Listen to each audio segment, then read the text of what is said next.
नमस्कार सभी को। कक्षा 9 के सभी विद्यार्थियों का मेरे चैनल में हार्दिक स्वागत है। आज मैं उपस्थित हूँ आपकी संस्कृत पाठ्य पुस्तक प्रदीप पीयूषम का द्वितीय पाठा सुभाषितान लेकर। इसके पहले अंक में आपके 8 श्लोक हो चुके हैं, आज 9वां श्लोक। तो आइए प्रारंभ करते हैं।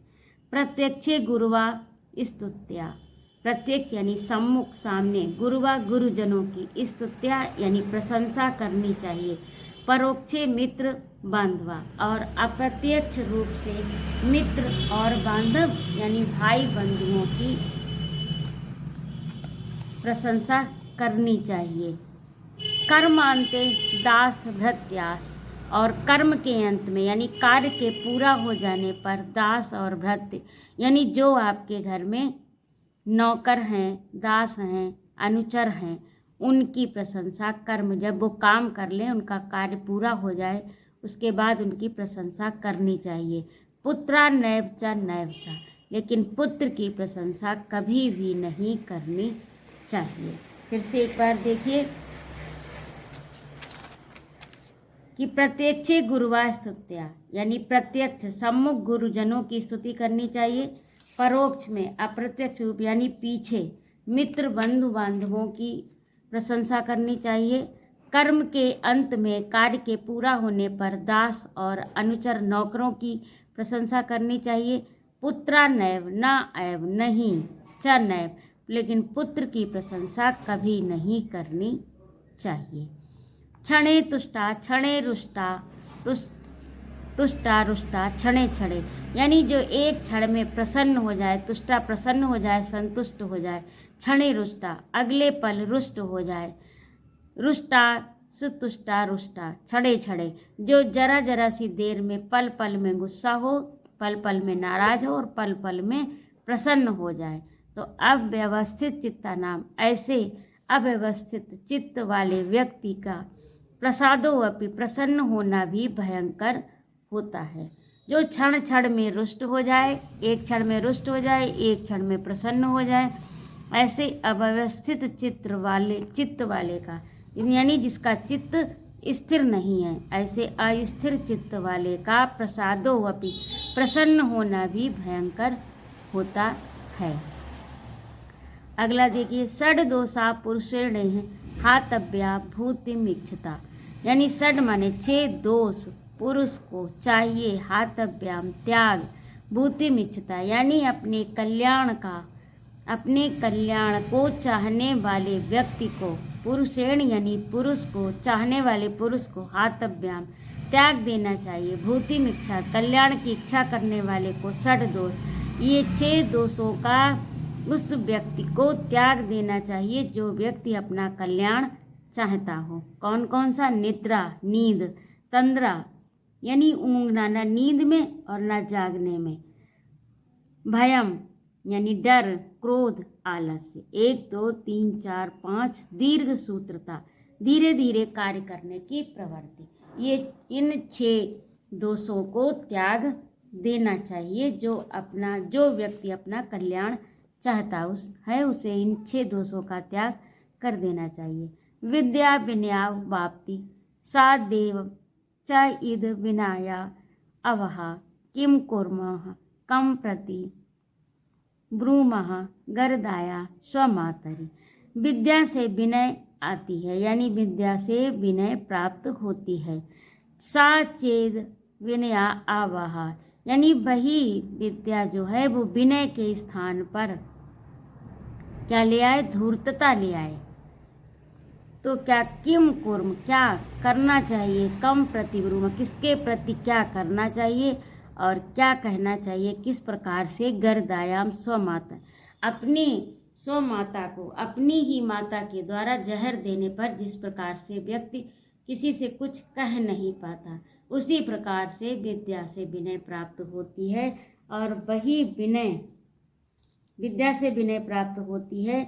और यदि वही विनय सठता ले आए तो फिर व्यक्ति क्या कहे और किसे क्या उत्तर दे, उसी प्रकार से जिस प्रकार अपनी माता ही जब जहर देने वाली हो, अपनी ही माता जहर देने वाली हो तो व्यक्ति किसी दूसरे के सम्मुख क्या कह सकता है। अब अगला देखिए, सर्वे यत्र विनेतारा सर्वे पंडित मानिता। सभी लोग जहाँ पर विनेतारा नेता बन जाएं, सभी लोग अपने को नेता मानते हों, अर्थात नेतृत्व करने वाला माने, सर्वे पंडित मानना, सभी लोग अपने को विद्वान माने यानी सर्वज्ञ माने, सर्वे महत्वम इच्छन्ति, सभी चाहे अपने महत्व को, सभी चाहें कि हमारा महत्व किया जाए यानी हमारी ही प्रशंसा की जाए।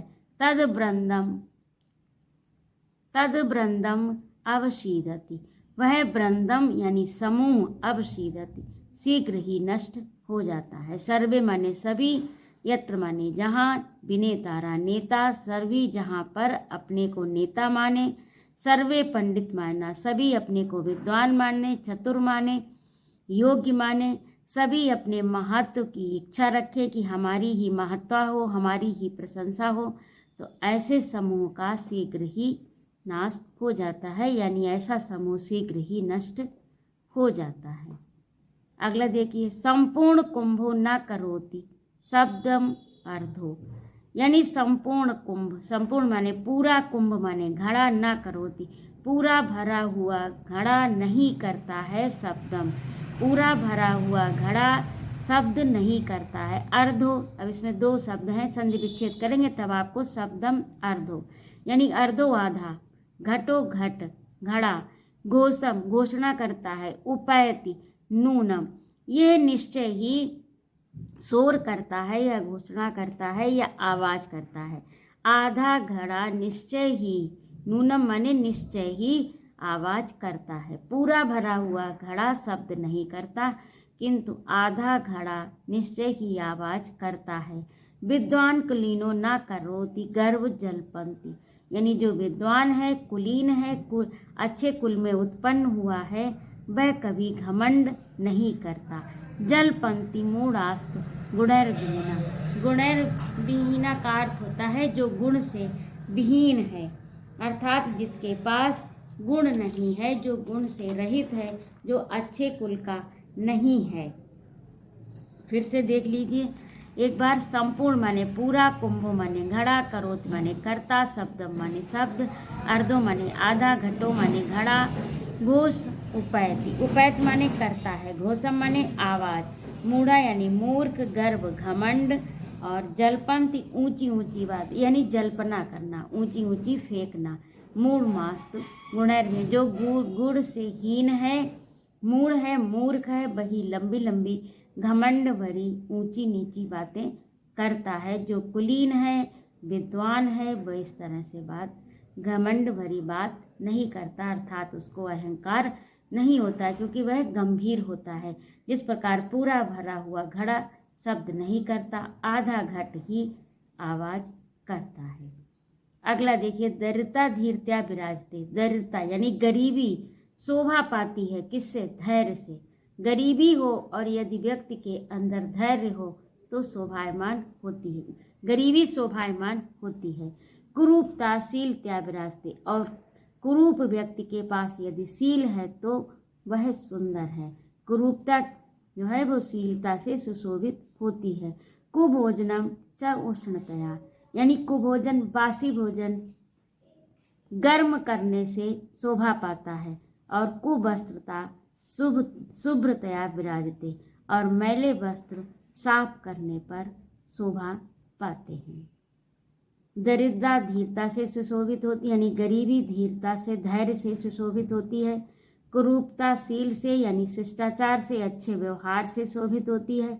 कुभोजन बासी भोजन उष्ण करने से स्वादिष्ट होता है, और मैला वस्त्र साफ करने से सुंदर होता है। तो इस प्रकार ये आपके 15 श्लोक पूरे हुए। आशा है आपको समझ में आ गया होगा, यदि ना आया हो तो कृपया मेरे कमेंट बॉक्स में अवश्य लिखें। और ये आपका अभ्यास कार्य है, अभ्यास कार्य में तो मैंने पूरे आपको पढ़ा ही दिए हैं, और अगले अंक में मैं आपको लिखे हुए भी दे दूंगी और एक एक शब्द का अर्थ भी दे दूंगी। तो फिर आपको उसी में से आप इन श्लोकों का अर्थ स्वयं लिखिएगा। बहुविकल्पीय प्रश्न में ये जो दिए हैं इन्होंने मोटे अक्षरों में उनका उत्तर है, तो इसको कराने की कोई आवश्यकता नहीं है। इससे तो आप देख सकते हैं, नीचे उत्तरमाला भी दी है। इसी के साथ ये आपका पाठ 2 पूरा हुआ। अगले अंक में मैं शीघ्र ही तीसरा पाठ लेकर उपस्थित होती हूँ। उपस्थित रहने के लिए बहुत बहुत धन्यवाद। यदि आपको मेरा पढ़ाना अच्छा लगा हो तो कृपया मेरे चैनल को सब्सक्राइब करें, लाइक और कमेंट करें।